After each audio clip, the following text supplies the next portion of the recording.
materialismo histórico, conceptos básicos de estructura y dinámica.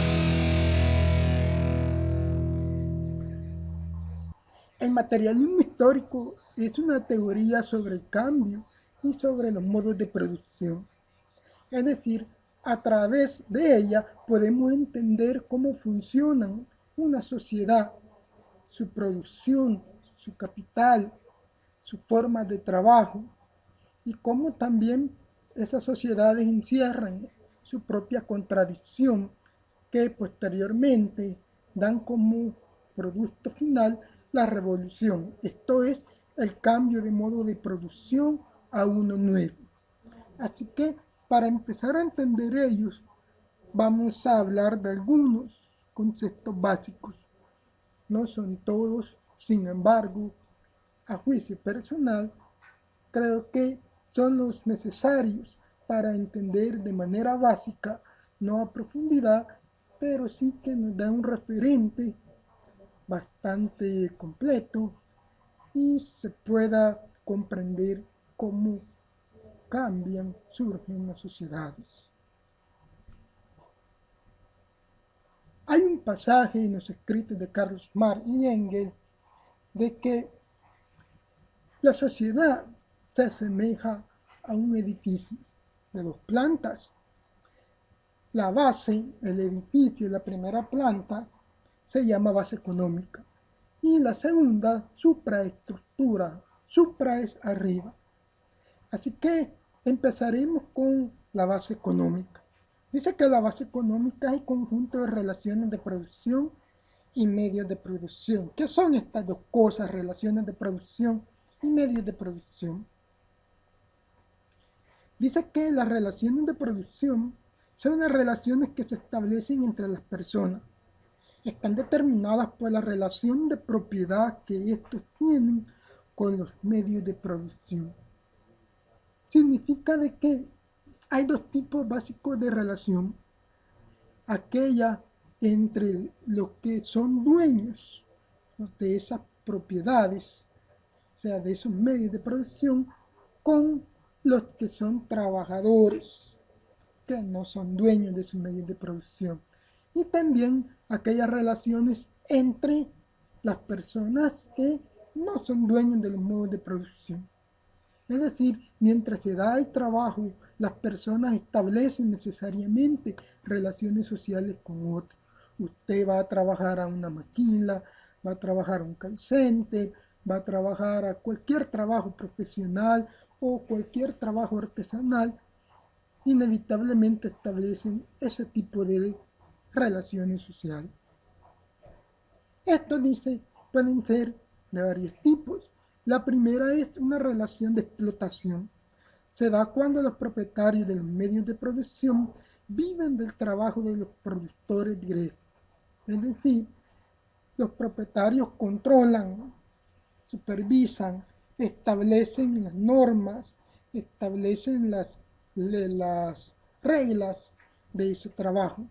Entonces, toman en consideración sus intereses, no los intereses de los trabajadores, de los productores, de los que están ahí elaborando el producto. Y también hay relaciones recíprocas. Se da cuando ningún sector de la sociedad explota al otro. En la teoría marxista, estas relaciones recíprocas se dan solamente en la sociedad del comunismo primitivo, en el socialismo y en el posterior fase llamada comunismo científico. Para ellos, esas relaciones ya no son de explotación, son colectivas, son recíprocas. Pero también estas relaciones, dicen, pueden establecerse de otras dos formas, como relaciones técnicas y como relaciones sociales. Las relaciones técnicas son las que se dan de la persona con la naturaleza a través del trabajo. Es decir, el trabajador establece una relación con el medio de producción, con el objeto en el que recae su trabajo. Hay una relación allí Esa es la relación técnica. Pero cuando es con una persona, ya no un objeto, esa es una relación social. Y también dentro de estas relaciones de producción surge una división del trabajo. Una división del trabajo significa de que el trabajo se lleva a cabo de diferentes maneras. Está seleccionado. Hay división del trabajo social. Es la que se hace en las diferentes ramas, esferas o sectores.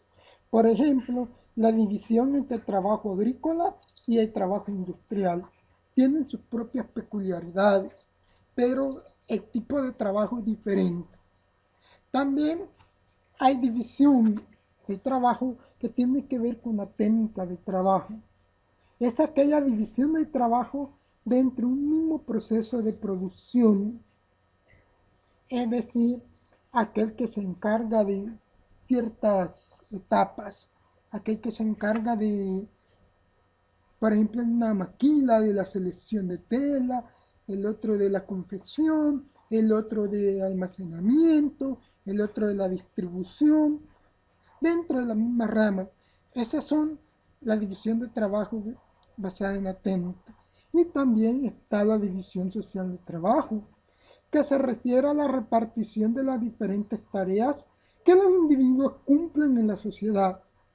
Pueden ser tareas económicas, ideológicas o políticas, y que se realizan en función de la situación que ellos tienen en la estructura social. Aquí también entra, por ejemplo, aquellas divisiones de trabajo intelectual y aquellas divisiones de trabajo manual. Hay personas que realizan trabajo intelectual, es decir, son teóricos, y hay otras personas que realizan trabajo manual, que trabajan sobre todo en fábricas, en bienes de servicios. Entonces, esas relaciones también están derivadas, están condicionadas por ese tipo de trabajo. Y habíamos dicho también que la base económica tiene que ver con los medios de producción, las fuerzas productivas. Las fuerzas productivas son los medios de producción, además de objetos de trabajo. A veces les llaman medios de producción, a veces les llaman fuerzas productivas. Estas son dos.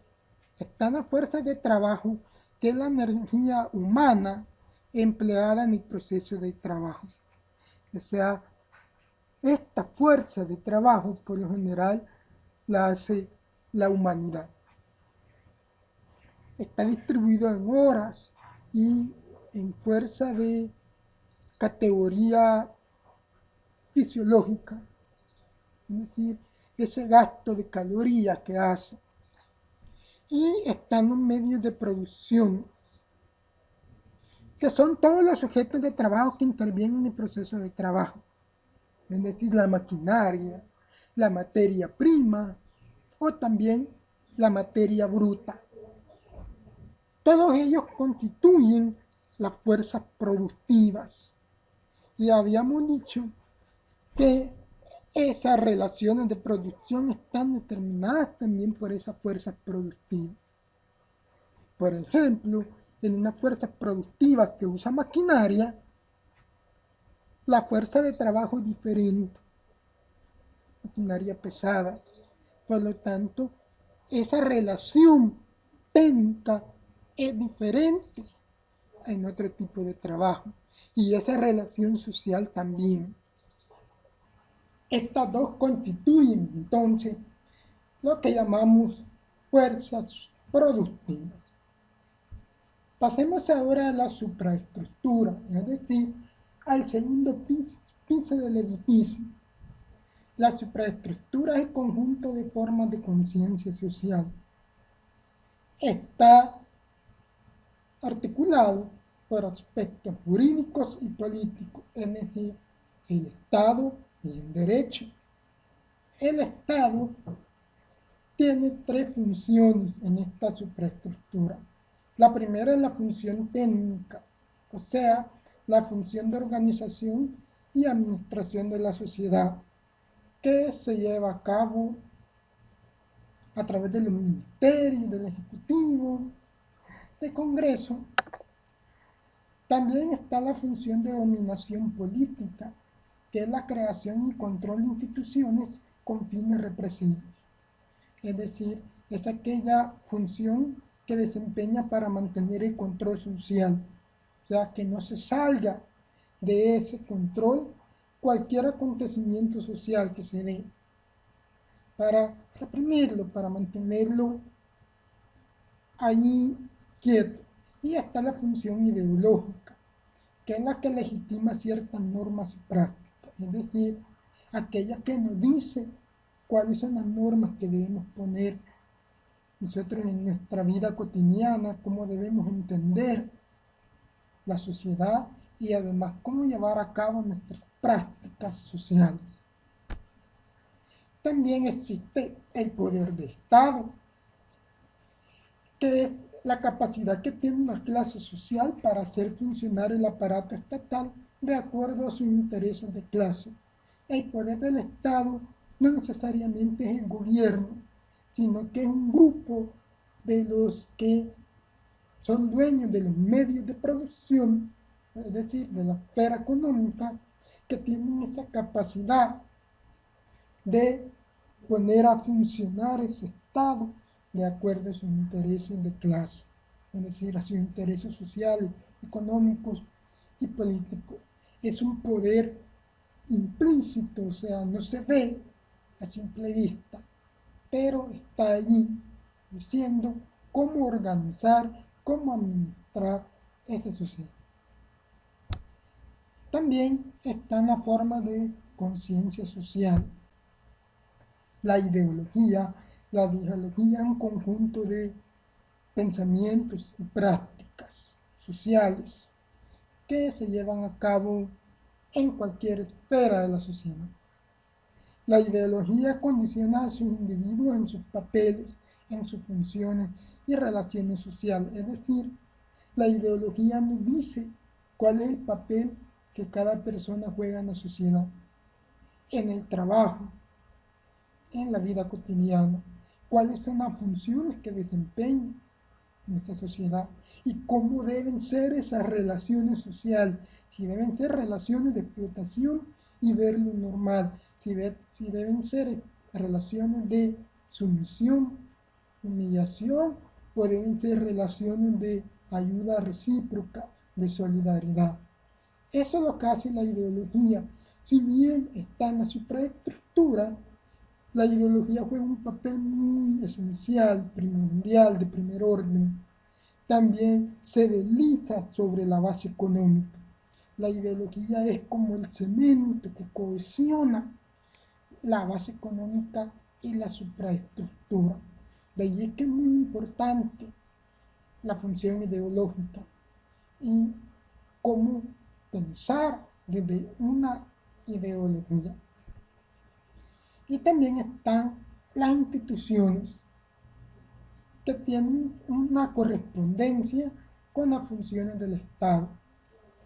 Está la institución administrativa organizativa, como el gobierno, la administración pública, la administración privada, entre otros. Están las instituciones represivas, la policía y el ejército. Se encargan de mantener el control. Y está las ideológicas, las escuelas, las universidades, las iglesias, los clubes de amigos, todas ellas son instituciones ideológicas. Entonces, esas tres son las que llevan a cabo estas tres funciones del Estado. Y también tenemos expresiones de la cultura, la arte, la política, entre otros. Estos dos grandes componentes son los que articulan las supraestructuras, están en forma de conciencia no son netamente concretas, pero sí se llevan a cabo. Presentamos un mapa general de ideas para entender. Habíamos dicho que la base económica y superestructura está dividida en dos grandes apartados íntimamente relacionados: la base económica con las relaciones de producción y las fuerzas productivas. Tenemos también que en las relaciones de producción hay relaciones de explotación, hay relaciones recíprocas, hay relaciones técnicas y hay relaciones sociales. En las fuerzas productivas hay fuerzas de trabajo y hay medios de producción.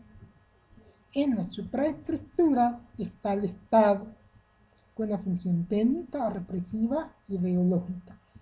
Estas funciones están amparadas con el derecho, es decir, el derecho es muy útil para mantener este estado, salvaguardarlo. El derecho es muy útil para que este estado mantenga el control. Y está en la forma de conciencia social con las instituciones de organización y administración, de control y represión y de educación, o llamadas también ideológicas. Entraremos ahora a la estructura. Ya vimos los conceptos básicos, pero ¿cómo está estructurada esa sociedad? Esa forma social. Para ello, habíamos dicho al inicio, utilizan la metáfora del edificio. La sociedad es como un edificio de 2 pisos.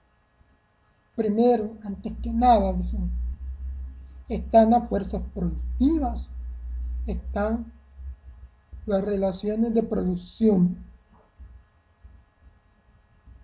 Estas dos son las que determinan la base económica. Es el ser social, es la realidad objetiva, es la realidad material. Están allí en todas las sociedades, están allí en todos los desarrollos de la sociedad, desde la primitiva, pasando por la esclavista, el feudalista, capitalista, el socialista, y van a estar siempre también allá en el comunismo científico. Y tenemos además la supraestructura, es decir, la conciencia social, que habíamos dicho constituido por el Estado, el derecho y todas aquellas formas de conciencia social.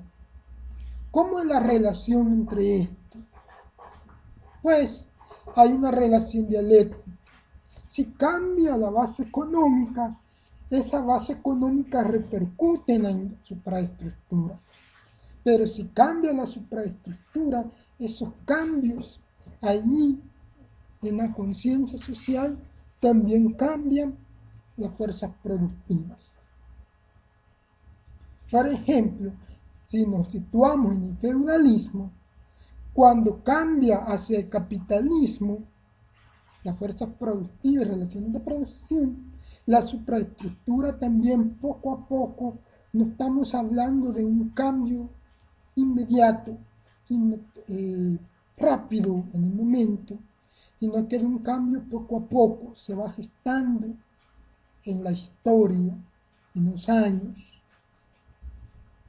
Cuando cambiaron, decíamos, en el capitalismo eso, también el Estado cambió, también el derecho cambió, cambió el papel de la iglesia, la función del Congreso, cambió la forma de política, cambiaron la forma de familia.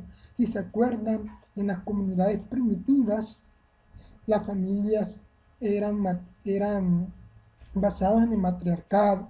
Cuando llegaron al esclavismo, cambiaron mucho ese tipo de familia. Cambió el arte. Entonces, esa es una relación dialéctica, pero no necesariamente los cambios deben empezar en la base económica. Es muy citado un estudio de Mark Weber de cómo la conciencia social de los protestantes allá en Inglaterra,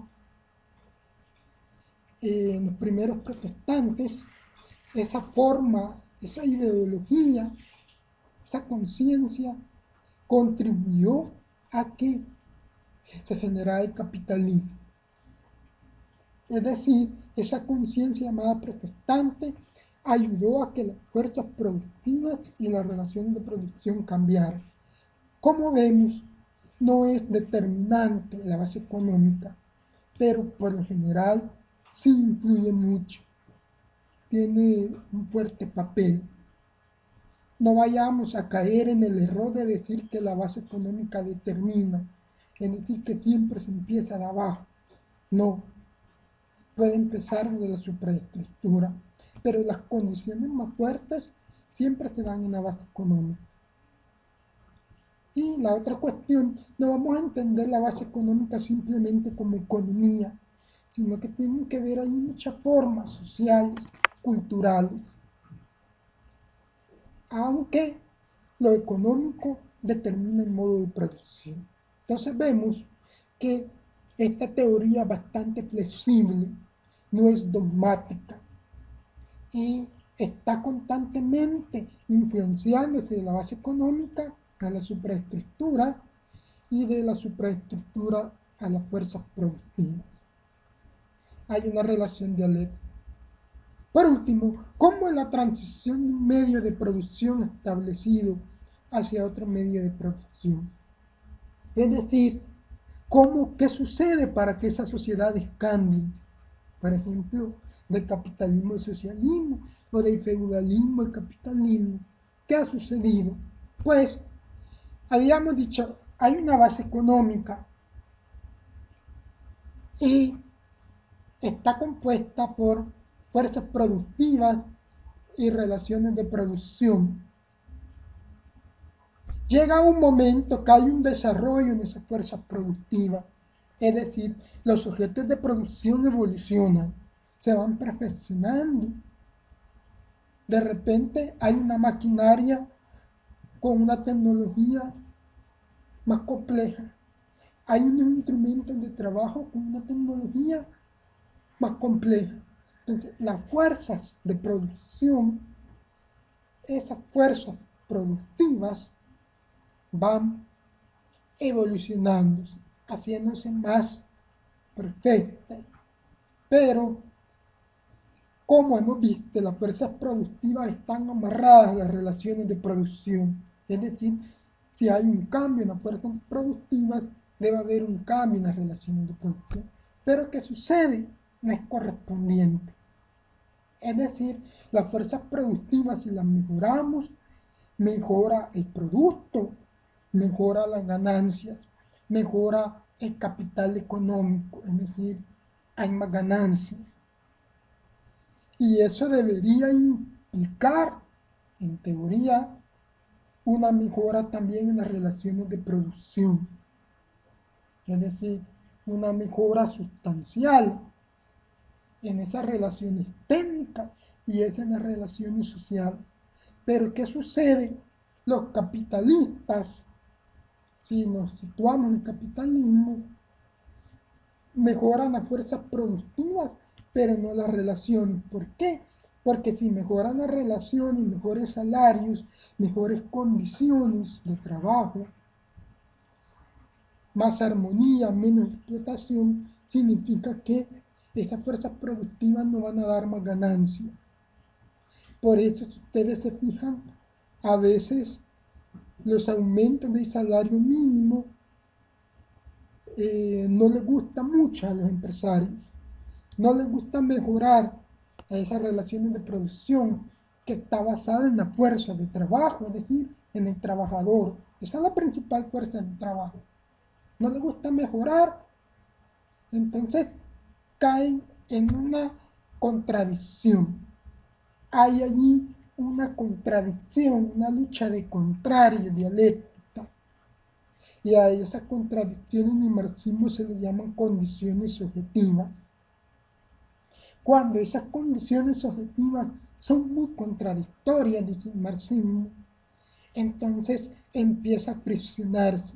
Los trabajadores empiezan a protestar, los trabajadores empiezan a hacer huelgas, los trabajadores empiezan a exigir mejores condiciones, porque esas fuerzas productivas las requieren.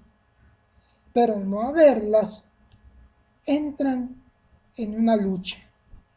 Y si esa clase trabajadora se organiza, de ahí que vean la importancia de la organización. Organizarse es el arma más potente para luchar contra las desigualdades sociales, contra las desigualdades de las relaciones de producción, contra las desigualdades económicas. Si hay esa contradicción, esa lucha, y los trabajadores se organizan, pueden llegar a lo que se denomina revolución. Es decir, pueden ganarle la lucha a los dueños de esos medios de producción, de esas fuerzas productivas. Y en consecuencia va a generar un cambio de modo social y de producción. Y así es que nacen las revoluciones. Por ejemplo, si nos vamos al feudalismo, los campesinos, los jornaleros, entraron en una lucha con esas fuerzas productivas, con esos señores feudalistas. Se organizaron y pronto ellos obtuvieron los medios de producción. Ahora ya no era el señor feudal el dueño del medio de producción, ahora eran los trabajadores, los burgueses. Ellos se apropiaron de una nueva forma de trabajo, de un nuevo medio de producción. Ya no era la tierra la fuerza productiva, la superaron, ahora era la mercancía. Así es como los comerciantes, los burgueses, se apropiaron de sus modos de producción y lo hicieron suyos. Pero si nos vamos a las leyes de la dialéctica, esa síntesis capitalista vuelve a ser una base económica y tiene dentro de ella el germen, otra vez, de unas nuevas contradicciones. Ahora, las fuerzas productivas capitalistas altamente desarrolladas entran en contradicción con la clase trabajadora. Y pues se piensa que hace falta una organización de la clase trabajadora para llevar a cabo una revolución y cambiar a una nueva sociedad.